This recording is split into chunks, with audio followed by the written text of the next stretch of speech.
कमजोर, इतना कायर प्रधानमंत्री आज तक देश में नहीं आया। इतना डरा हुआ कोई प्रधानमंत्री देश में नहीं आया जो अपने प्रधानमंत्री काल में खुद ही कह रहा हो कि तुम्हारी रोटी और तुम्हारी बेटी को खतरा है। सवाल करता हूं मैं मोदी जी से, अगर आपके राज में हमारी रोटी और बेटी दोनों को खतरा है तो बचाएगा कौन? मतलब ब्राह्मण भी विरोध में बीजेपी के? ब्राह्मण के कोई खीर खा रखी क्या बीजेपी की?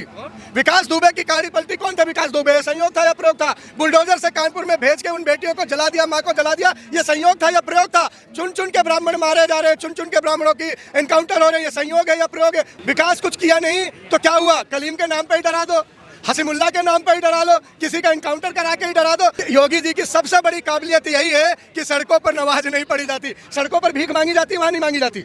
युवा लोग भीख मांग रहे नहीं मांग रहे, बहनें अपनी इज्जत की भीख वहाँ मांग रही है नहीं मांग रही। मेहमना की धरती, मदन मोहन की धरती पर भी बेटी के कपड़े उतार दिए गए, इज्जत की भीख मांगी जा रही नहीं मांगी जा रही।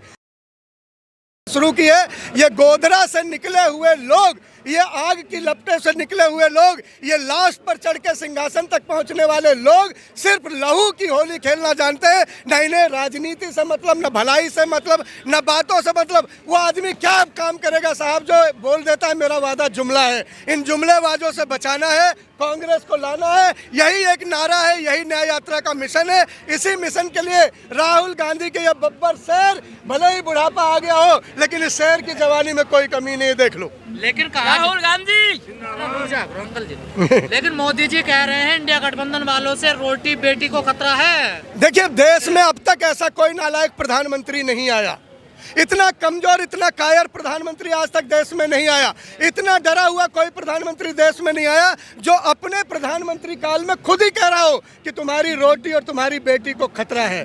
सवाल करता हूं मैं मोदी जी से, अगर आपके राज में हमारी रोटी और बेटी दोनों को खतरा है तो बचाएगा कौन? हम दूसरा प्रधानमंत्री किसे लेके आए साहब? मैंने तो बोला था अभी। आपसे खतरा बता रहे हैं ना, बचाएंगे तो वही ना। देखिए नहीं, हमसे कौन? हम कौन? हिंदुओं से खतरा है? मैं अयोध्या का ब्राह्मण हूँ, 3 का ब्राह्मण हूँ, हमसे खतरा है क्या मोदी जी को? हमसे खतरा है तो धाए धाए गोली मरवा दीजिए। बहुत लोगों की योगी जी ने गाड़ी पलटी है, बहुत ब्राह्मणों के घर में बुलडोजर भेज के उनकी माँ बेटियां जिंदा जलवा दी है। एक संदीप मिश्रा को भी जलवा दो अगर हमसे खतरा है, लेकिन कितने मिश्रा मारोगे? घर घर से मिश्रा निकलेगा। मतलब ब्राह्मण भी विरोध में बीजेपी के? ब्राह्मण के कोई खीर खा रखी क्या बीजेपी की? विकास दुबे की गाड़ी पलटी कौन था? विकास दुबे। संयोग था या प्रयोग था? बुलडोजर से कानपुर में भेज के उन बेटियों को जला दिया, माँ को जला दिया, ये संयोग था या प्रयोग था?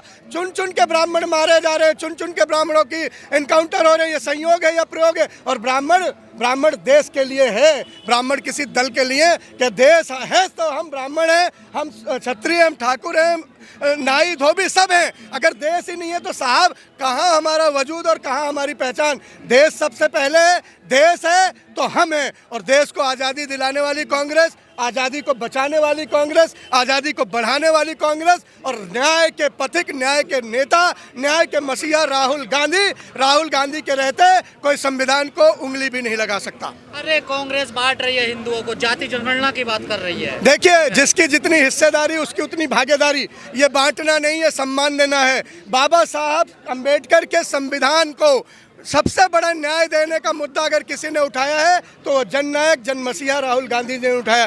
क्यों ना हो जो बहुमत में है, क्यों ना हो वो जो बहुतायत है, क्यों ना हो जिनकी ज़्यादा संख्या है वो ज़्यादा सरदारी भी करे, क्यों 2-2% के लोग 20-20, 50-50% की कुर्सियों पर, पदों पर काबिज रहे। ये राहुल गांधी की न्याय की मंशा है, ये राहुल गांधी जी की न्याय की यात्रा है। राहुल है तो न्याय है, राहुल है तो भ्रष्टाचार की मुक्ति है, राहुल है तो संविधान की सुरक्षा है। जय कांग्रेस, विजय कांग्रेस। मुसलमानों से क्यों डराया जा रहा है? देखिए, ये उनकी नीति है। विकास कुछ किया नहीं तो क्या हुआ? कलीम के नाम पे ही डरा दो, हसीमुल्लाह के नाम पर ही डरा लो, किसी का एनकाउंटर करा के ही डरा दो। काम कराने को नहीं। आज योगी जी जाते हैं बाहर प्रचार करने, योगी जी कभी नहीं बताते कि मैंने ये काम किया और मैंने इतनी नौकरियां दी। बाहर सड़कों पे नमाज नहीं पढ़ी जाती है, महाराष्ट्र में बता रहे हैं जाकर वो देखिए। तो ये इसीलिए मुख्यमंत्री में अब सड़कों पर नमाज नहीं पढ़ी जाती। योगी जी की सबसे बड़ी काबिलियत यही है कि सड़कों पर नमाज नहीं पढ़ी जाती, सड़कों पर भीख मांगी जाती है, वहाँ नहीं मांगी जाती। युवा लोग भीख मांग रहे नहीं मांग रहे, बहनें अपनी इज्जत की भीख वहाँ मांग रही है नहीं मांग रही। मेहमना सोना की धरती, मदन मोहन की धरती पर भी बेटी के कपड़े उतार दिए गए, इज्जत की भीख मांगी जा रही, नहीं मांगी जा रही। एक बहन करवा चौथ के दिन वर्दी वाली आई थी, उसकी बलात्कार हो गया, वो अपनी इज्जत की भीख मांग रही, नहीं मांग रही। मोदी जी नमाज वालों को सड़क से हटा देंगे लेकिन भिखारियों की लाइन लगा देंगे, तो ये भिखारी ज्यादा अच्छे देश के लिए या नमाजी ज्यादा अच्छे, ये समझना होगा। भाजपा के लोग मारने काटने की बातें क्यों कर रहे हैं, चाहे मिथुन चक्रवर्ती हो, योगी आदित्यनाथ हो, हेमंत बिस्वा हो? देखिए, जिसका नेता जहरीला होता है उसके बच्चे जहरीले हो जाते हैं। सांप के घर में सपोले ही पैदा होते हैं, कोई अच्छे लोग नहीं पैदा होते। जो कपड़ा देख के, दाढ़ी देख के लोगों के धर्म को पहचान लेते हैं, उनके यहाँ रमेश बिदूड़ी जैसे ही लोग होंगे जो दुनिया के सबसे बड़े लोकतंत्र के मंदिर में कह देते हैं। मोदी जी को सांप कह रहे हैं आप? मैं मोदी जी को नहीं, उनके जैसे व्यवहार वाले को कह रहा हूँ, ये आप समझिए। तभी मैंने कहा था, आपके अनुभव से पता चला आप अच्छे पत्रकार नहीं है, ये बोल चुका था मैं कह रहा हूँ कि सांप के घर में सपोले ही होते हैं। रमेश बिदूड़ी ने दुनिया के सबसे बड़े लोकतंत्र के मंदिर को कलंकित किया था, जब अपने ही जैसे सांसद को क्या क्या शब्द कहे थे साहब, बोलने में भी कानों को हाथ लगाना पड़ रहा है। उनसे ज्यादा वोट से जीत के वो व्यक्ति आया था और उसे क्या क्या कहा है। ऐसे ही उन्होंने हर जगह क्या किया है, काम कर नहीं पाए तो फसाद कर दो।